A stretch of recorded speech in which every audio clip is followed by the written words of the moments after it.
you know, my great strength is not making grand statements at the council table, but really working to get things done, and a lot of that gets done behind the scenes. And one of the things that I'm particularly proud of is looking at the different legislative accomplishments that we have, as I've moved just shy of 50 pieces of legislation through in under 2 years.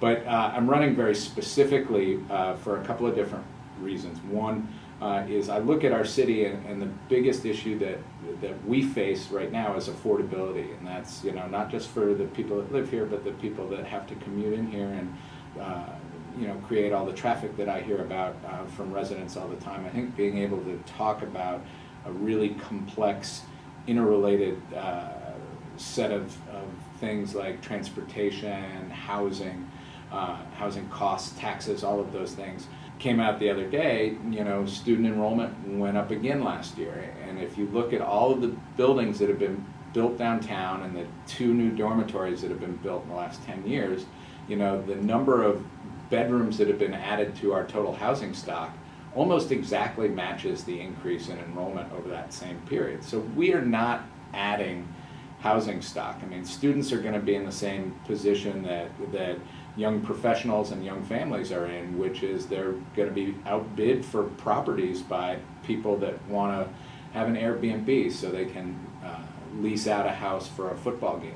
You have to trust what you hear from your police, but you have to verify that that's accurate. And I think this police study is the verification. And you know, as you know, I knelt during the Pledge of Allegiance, and that was really to say, hey, we've got the Hillard Hines study that we're going to have a work session about, and it could have some pretty radical changes in it. And I'm interested in seeing those. And I think, you know, as I look at our police department, I really think that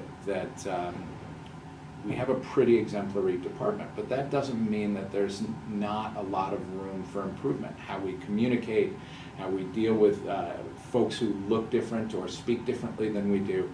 You know, the reason I knelt during the Pledge of Allegiance was it was an act of solidarity, quite simply because my colleague Sumi Kalaspathy asked me to join her. And you know, who I am and the way I believe in these things is I understand the level of injustice that we have here. We are not a perfect country. We are not a perfect city. We need to continue working towards living up to our ideals and our own image of ourselves.